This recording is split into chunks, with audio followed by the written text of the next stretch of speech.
This part of the tasting with the wine that is really, I think, one of the two most importantly linked to Kermit Lynch.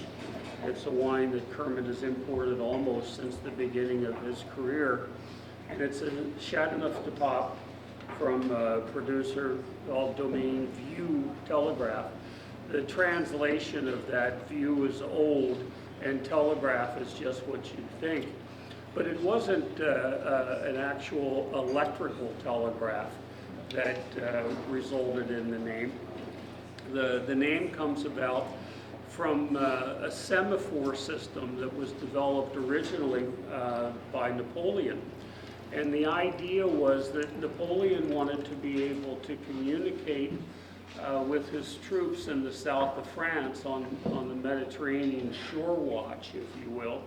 So he designed and built a series of stands, high elevation stands, where that could be manned, and they could be manned with a flag waver, and basically the flag wavers could communicate to Napoleon all the way from the Mediterranean, with the first one going, you know, the British are coming, and 10 miles away someone would see that and he'd pass along the signal, and eventually the signal would get to Paris.